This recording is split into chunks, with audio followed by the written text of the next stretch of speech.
Paolo Avellino naglabas na ng ayuda na pinagkaguluhan ng mga netizens. Kim Pao hindi na mapigilan.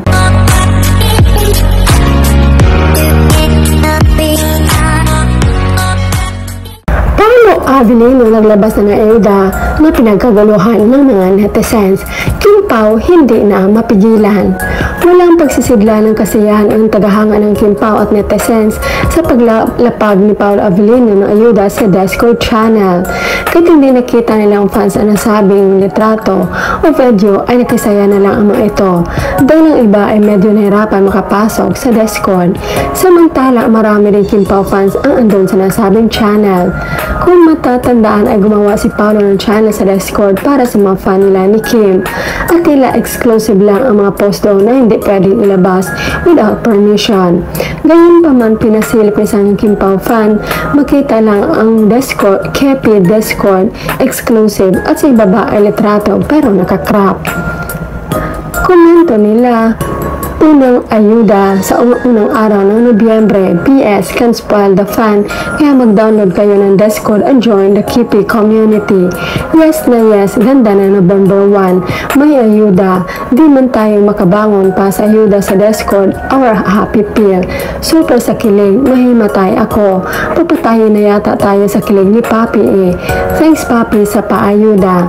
Wow, ang ganda, ang sweet nila, grabe, nakita namin. Ang ganda ng pasok ng November ko kasi naman may payuda si Daddy Pao. Napakasarap sa mata. Sabay ba naman mag-workout kahit nakatalikod sila pareho pero walang malabo sa mata ng matang lawin. Thanks Pao, grabe ang ayuda sa Kim Pao. Together, Forever. Grabe talaga, akala ko araw ng patay ngayon para araw pala ng mga puso. True, same feeling, grabe, maka-Valentine's Day ang All Saints Day. Super kilig, what we see is what we get. Ang sarap sa mata, grabe, sarap ulit-ulitin. Yes, bigyan muna natin sila ng privacy para sa moment nila. Relax lang mga family fan. Time nila now, long weekend, kaya relax, Kim Pao, fan family. Happy yung mag-lovers moment nila. Yes, magkasama ang Kim Pao kahit saan. May tiwala ako sa relation nila. Tumatagal, lumalalim, kahit di ko makita. Tiwala lang because of Paolo's love for Kim. True me, ganyan din paniniwala ko, kaya maayuda man o sa wala.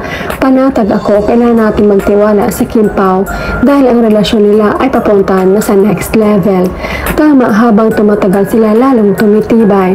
Stay in love, Kim Pao. Huwag nila hanapin araw-araw kasi syempre may time din sila na mag-bonding. Sapat na malamang magkasama sila, masaya na ako. Muntik pa humabol sa araw ng mapatay, cause of death, nasobrahan sa kilig.